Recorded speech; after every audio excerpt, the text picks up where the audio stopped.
Galera, vamos dar continuidade ao nosso site de portfólio.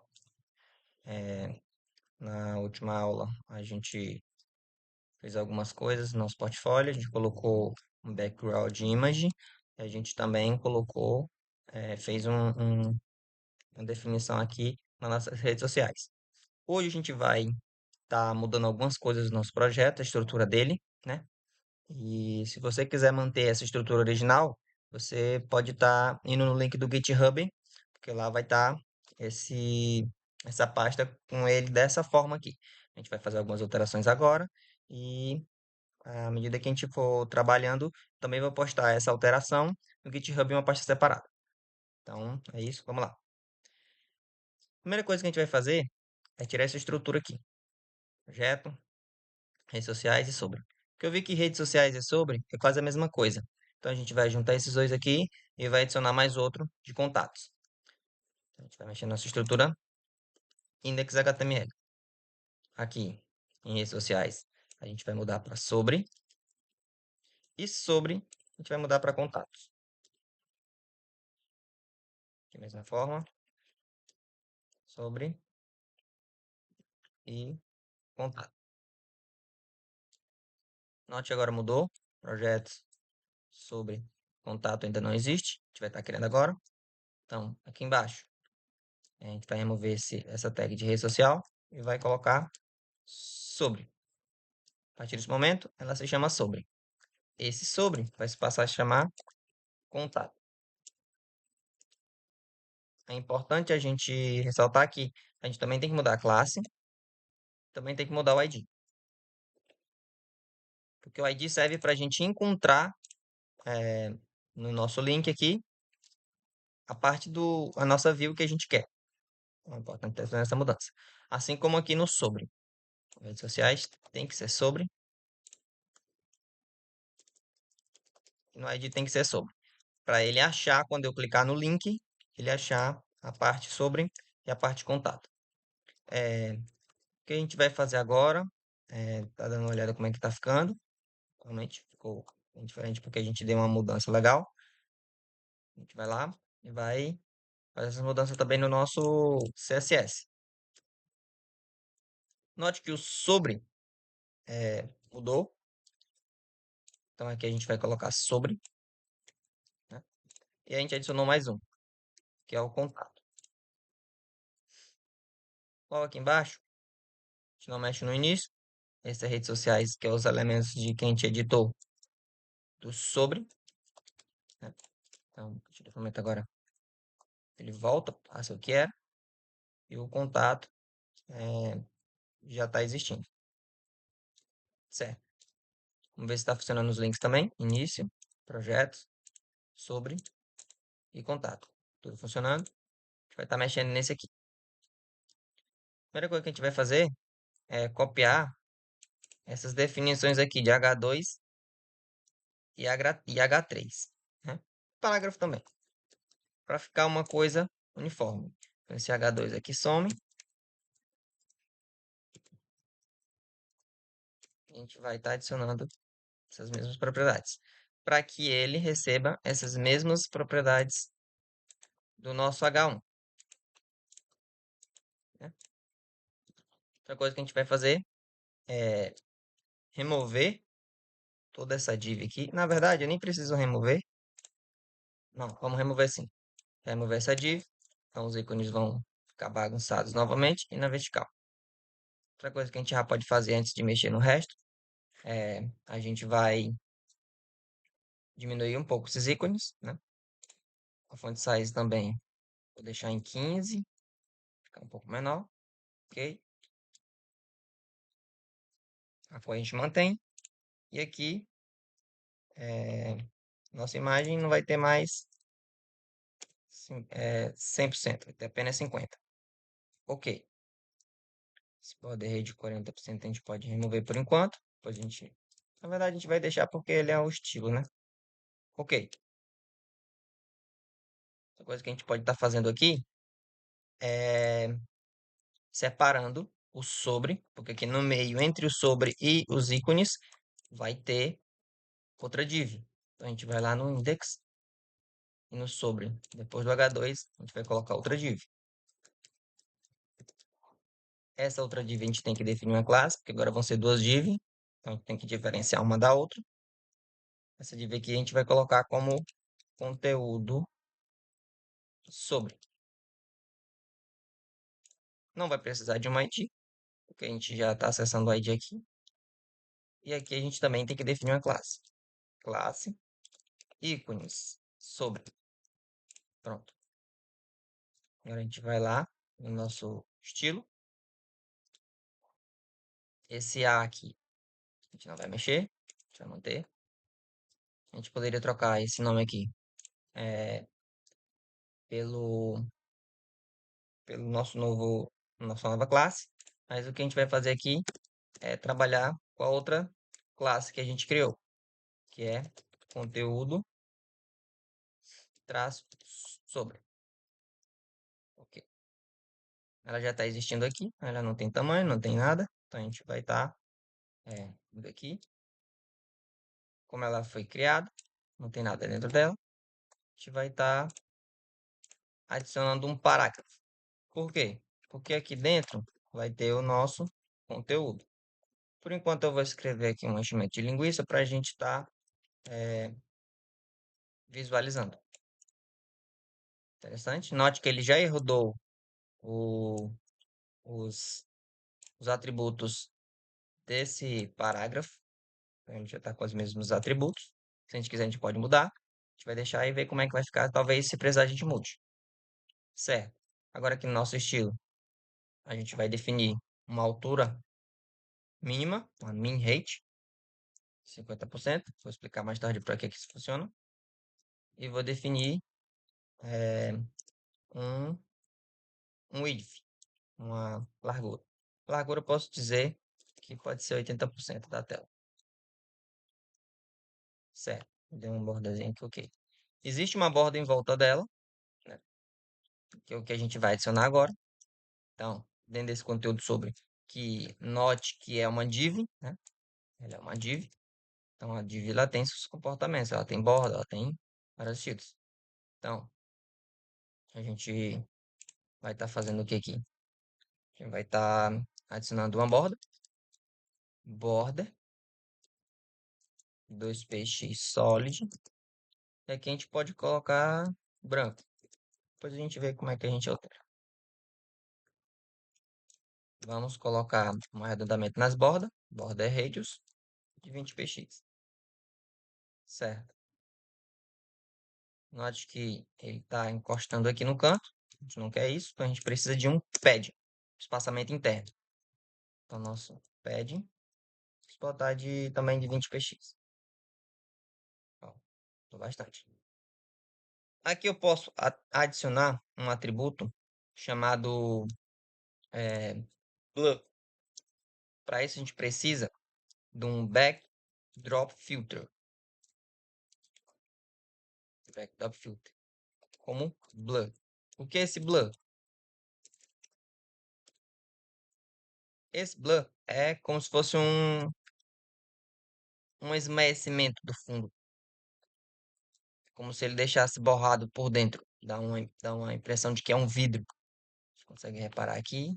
A gente consegue ver o que tem por trás, só que é meio borrado. À medida que eu aumente o blur, ele fica cada vez mais denso a visualização. Legal a gente deixar mesmo que fique um pouco transparente. Se você quiser adicionar uma cor, também você pode adicionar uma cor com o background. Background color, posso colocar como branco. Mas note que se eu fizer isso, ele vai ficar muito denso e ele vai atrapalhar o blur, né? Então, para resolver isso, a gente pode estar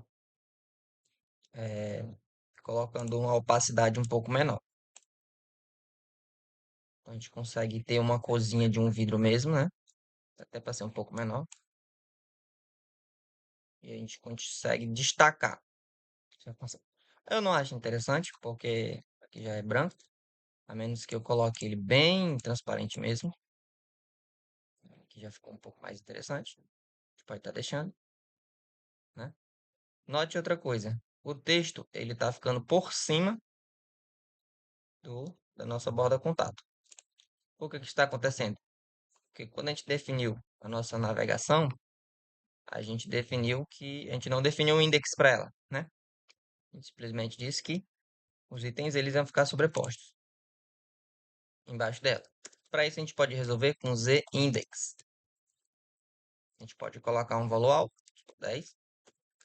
A partir desse momento, ele vai sobrepor tudo que eu colocar na tela. Então, inclusive essa parte. Certo. Agora a gente vai dar uma trabalhada nos nossos ícones. Note que esses ícones estão na vertical. Não queremos isso. Queremos ele na horizontal. A gente precisa fazer, quando a gente definiu aqui os nossos ícones, a gente disse que queria ele como coluna. Se a gente remover esse atributo aqui, na,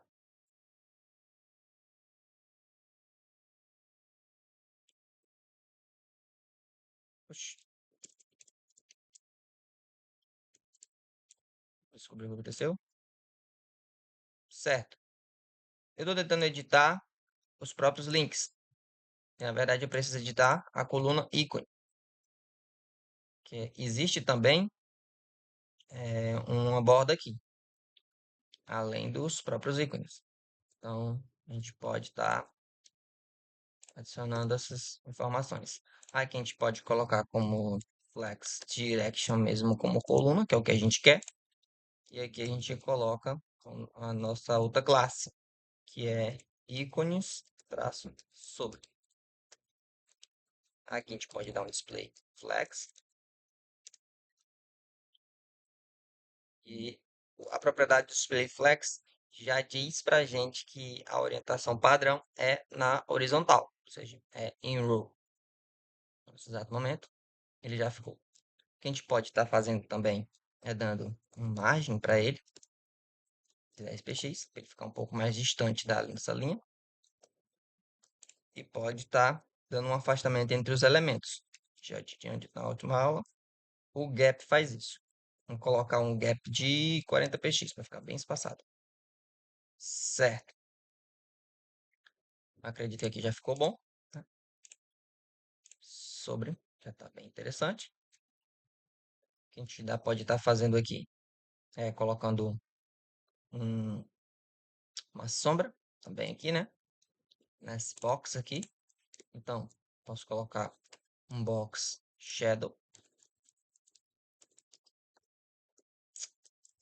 Shadow. E aqui a gente pode estar copiando até um box shadow que a gente já tenha, né?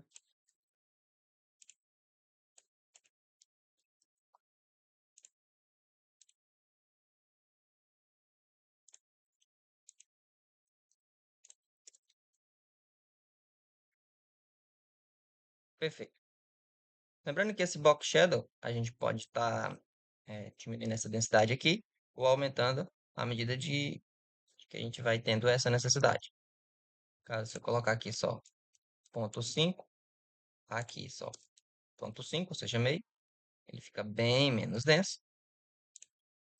E aqui eu posso estar colocando até um pouco, posso estar adicionando a propriedade também, vamos supor 5px. E ele fica muito mais denso, tá vendo? À medida que eu vou diminuindo esse aqui, ele diminui sua densidade, mas mantém coloração. Então, se eu quiser também posso diminuir aqui. Outra forma de fazer também, vou deixar em 5px, é tirando a opacidade. Tira a opacidade, deixa também diminui sua opacidade. O que eu estou fazendo aqui é mostrando várias formas diferentes de fazer uma coisa.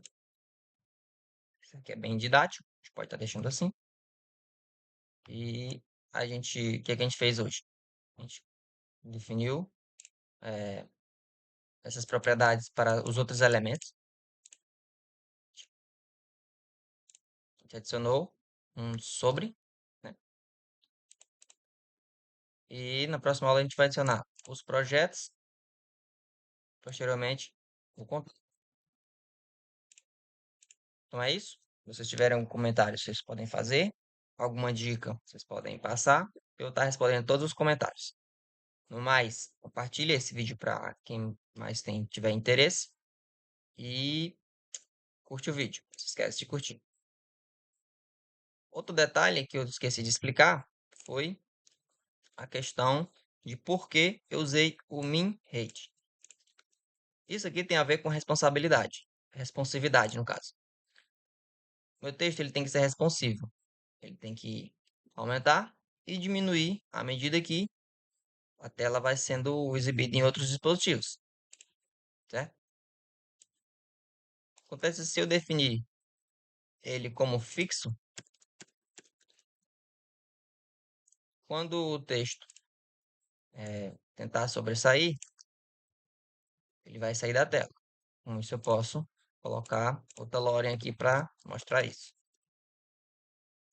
Note que ele deu overflow aqui de container, ou seja, ele saiu, ele pulou para fora do container. Ele vai responder bem até um determinado tamanho. Quando ele chegar nesse tamanho, ele dá um quebra de container. Se a gente fizer mais uma vez, isso fica ainda mais evidente. Ó, fica por cima dos outros elementos. Só que se você for ver nessa visualização aqui, o que você vai ver é que ele está normal, né? Então você não está se preocupando com a responsividade dele em outros dispositivos e outros tamanhos de tela. A forma de resolver isso é a gente colocando, não colocando uma altura. Nesse caso, o container ele vai se adaptar ao elemento, ao conteúdo, né? Então, se você for diminuindo, ele vai crescer também junto com o elemento pai, mas também ele vai diminuindo e vai ter só a quantidade do elemento pai. Isso aqui, acredito que não seja legal para a gente, então a gente define uma altura mínima, ou seja, o mínimo que ele pode ter na tela é de 50%. Entendeu? Então, ainda que eu tenha pouco texto, ele vai ter um mínimo. Mas se o texto for tentando ultrapassar, ele vai se adaptando ao próprio texto. Entendeu? Espero que tenha ficado claro. E é isso. Na próxima aula, a gente vai estar mexendo nos nossos contatos, fazendo cards, ou no nosso projeto, fazendo os cards, e no nosso contato, fazendo um formulário. Para encerrar, a gente pode também já estar dando um endereço para as nossas referências, para os nossos links. Então, eu tenho um LinkedIn, tenho um Facebook. O GitHub, a gente já pode estar colocando nosso link, assim como os outros elementos. Como é que funciona? Eu vou no que eu quero fazer, vamos supor, YouTube, né? E eu tenho um canal e eu quero que o link me redirecione para esse canal. Então, eu copio o link do meu canal, né? O link do meu canal, e adiciono dentro do href. Vamos usar isso aqui como exemplo, Facebook. Ou seja, quando eu clicar no link do Facebook, ele vai me redirecionar para o meu canal do YouTube. Vamos ver isso na prática. Quando eu clicar no meu Facebook, automaticamente ele vai me redirecionar para a página do YouTube. E você pode fazer isso com qualquer link, com qualquer rede social. Então, essa foi nossa aula. Tá removendo aqui porque eu não tenho esse interesse de mandar meu Facebook para o meu YouTube. E é isso. Até a próxima aula. Fiquem com Deus. Tchau, tchau.